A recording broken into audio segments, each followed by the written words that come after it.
It's very easy in a period of intense debate, particularly when people tend to look at reinforcing news, reinforcing information, to send people down the wrong path. But I can also just make the point, I think we have to remember that the objective of Russia and China, the two countries Fen mentioned, their objective is not to change the outcome of our election. I mean, anybody who thinks that is wrong. They have no expectation whatsoever.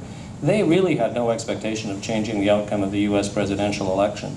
What they're trying to do is to weaken our respect for institutions, to sow dissension, to promote polarization.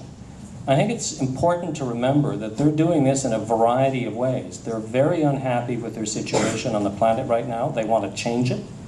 They want to improve their situation. Their main target is the United States, but we're caught in that along with a bunch of other Western countries.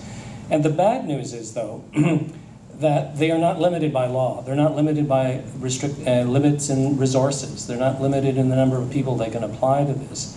And I really agree with Fen when he says, this is not just during elections. So this is something that's an evergreen, ongoing issue that we're going to have to deal with.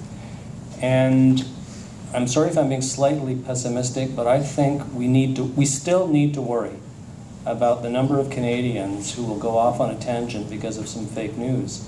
And if nothing else, if you use an analogy from the world of medicine, you have curative medicine and preventative medicine, I'd rather spend a bit of effort on the prevention side than have to cure things if they go bad. Now, I don't go so far as to suggest that we need to start monitoring or censoring the internet, but there are a whole bunch of other things that we can do, some of which we've started doing.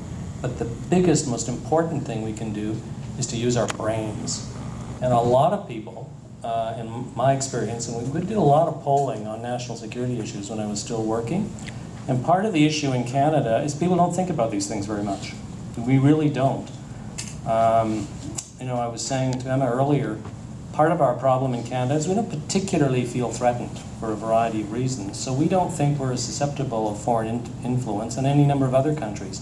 If you don't feel threatened, you don't think about it, you don't worry about it, I think there's a possibility that might have a greater effect than it would have otherwise.